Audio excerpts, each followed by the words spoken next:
guys, it is Gative Theories here, and guys, Black Panther Wakanda Forever has been out for a few weeks now, and so I thought there was no better time than to rank all of Phase 4, now that we've basically got the entirety of it. I know there is still technically the Guardians of the Galaxy Holiday Special, however that is a special, so I'm basically just going to say Phase 4 is pretty much rounded and finished now. So there's no better time than to rank all of the films and TV shows that we have got since this phase began, and what a phase it has been. There have been ups, and there have definitely been some lows. Let's get into it. But before we go any further, please make sure that you've clicked that red subscribe button down below and have your notifications turned on so that you get notified every time we make any brand new TLS videos.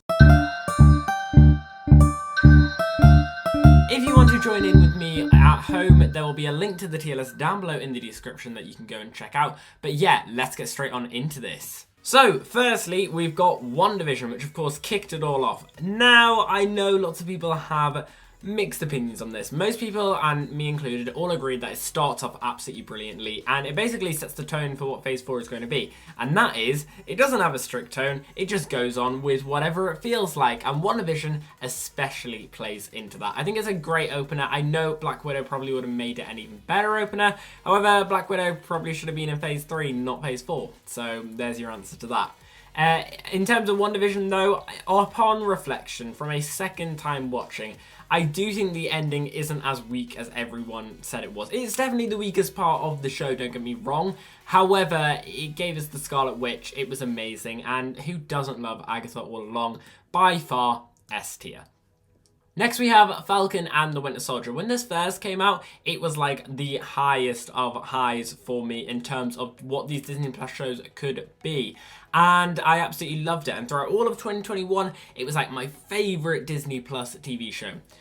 Again, upon reflection, I've rewatched all of the Disney Plus shows and it's not as good as I remember it. But it's still really good. So, A tier. I think this one will be better once we get the film. You know, the new Captain America film. Next we have Loki. That's S tier, no joke about that. Like, not really any need to talk about it. It was amazing. We've got Black Widow next, which so many people seem to hate on this film. I don't understand. If this film, like I was saying before, was released in Phase 3, no one would be complaining about it, yet so many people do. I don't get why. I really, really like this film. It gives me so many cool vibes of like Agents of S.H.I.E.L.D., the awesome TV show that is canon to the MCU, before anyone starts saying that it isn't. I absolutely love it. I think it's an amazing film. S tier. I've rewatched it so many times and still love it to this day. And who doesn't love Yelena? Yelena is brilliant. It's just a shame that we didn't get any more proper Black Widow films. Next we have What If. I think it's a nice idea. The animation style is fine. It took me a while to get into, I will not lie. I watched it, stopped halfway through, couldn't get through it, and then kind of like forced myself to watch the rest. It did get better, I will admit. I think probably C tier. Like it's decent, but then again, it's not really meant to be like a huge thing unless they start adding it in because of the multiverse, which they potentially could do. We've next got Shang-Chi, similar to WandaVision, but in a film situation. This one started out brilliantly, and the first half is probably some of the strongest stuff in all of Phase 4 altogether. Unfortunately, the last half is just so bad that it just goes downhill. It's ever since I forget his name always, but the actor guy who played the Mandarin in Iron Man 3, ever since he's introduced, he's a great character, but from then on, the story just goes really bad. It gets quite boring. We get a cool little dragon fight and son v father duo, but that's about it. Like, it's not the best. So for that reason, I think it's going to go in the B tier. We've next got the Eternals. Most people will put this down here.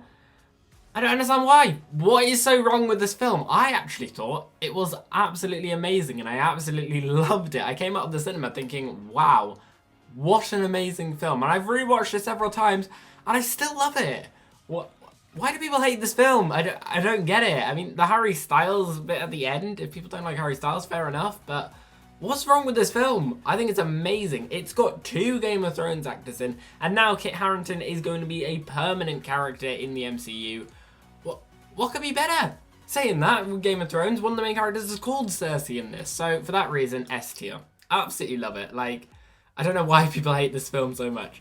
Next we have Hawkeye. I thought this was a solid Disney Plus show and got me in very much in the Christmas spirit. I loved Haley Steinfeld as Kate Bishop. I loved Yelena being in it. I thought it was really nice to finally let Clint have something, you know, of his own. So for that reason, I think this is going to go in the A tier. It's definitely not as strong as the first three Disney Plus shows, but it is really still good.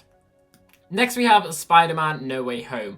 For the pure shock factor, it's going to go S tier. If it didn't have the shock factor, it would have gone A tier because it is quite pointless, the film, all of it. Like, it didn't need to happen, and to be honest, I think it's kind of ruined the MCU just generally. But as a film, as standalone, it was amazing. I have never had a better cinema experience, apart from maybe Endgame, than I did when watching Spider-Man No Way Home. It was just such an experience to watch. Even though we knew it was all going to happen, just seeing it happen was just amazing. So for that reason, it's going in S tier. I do think it ruins the film later on though, so we'll get onto that later. Next we have Moon Knight. Basically Disney Plus's type of first proper individual show where they introduce a full character just in a Disney Plus show. And it was really good. A tier, I'd say. I absolutely love just all of the different aspects and the elements and how they delved into Moon Knight's split personality. That was really good. I do think in moments it dragged on just a bit, but it was still really good. It's a shame it's not getting season 2. I really hope that they change that or they give Moon Knight a film, but I think for this character especially, because of the split personality, it works really well as a TV show, so I hope we get to see more of Moon Knight. Next we have Doctor Strange in the Multiverse of Madness. I was so excited for this film. Out of everything in this lineup, this is what I was most excited for when they announced it in San Diego Comic-Con in 2019, which just feels like forever ago. And I really didn't like it. It's not D tier, because I think that's really harsh. It's C tier. It is completely ruined. I love Wanda as a villain, but the entire film just feels so off. I mean, they go to the multiverse, and we get that such a cool little brief moment where they show us all these different types of universes, and then they just go to one universe that is just basically ours with a few minor upgrades. It was a waste of seeing Professor X, in my opinion. I loved Captain Britain. I thought that was really good, but I just think this film had so much potential and was completely wasted, all because of a stupid mistake that Doctor Strange made in Spider-Man No Way Home. I honestly really hate the most about Phase 4 is the change of order. Originally, it was going to go WandaVision, then Doctor Strange in the Multiverse of Madness, then Loki, then Spider-Man No Way Home. And I feel like that would have made the multiverse arc and story and the reason for it happening so much more clearer, so much better. With all the changes of schedule because of COVID, having Spider-Man No Way Home before Doctor Strange and Multiverse of Madness, I really thought it completely, you know, it ruined it for me. In fact, I hated it so much that I made a full video about why the ordering has ruined it, and you can go and check that out by clicking the card somewhere up there. But yeah, I don't want to dwell too much more onto it, but it was just a really big disappointment, and if that's what the multiverse films are going to be like from now on, I'm not looking forward to them. Next we have Miss Marvel. This was kind of like the opposite to Falcon and the Winter Soldier and WandaVision. It started off very poorly, in my opinion. The first 2 episodes I struggled to get through. But by the 3rd episode, I was really hooked. And I was hooked to keep on watching it for the rest of its running time.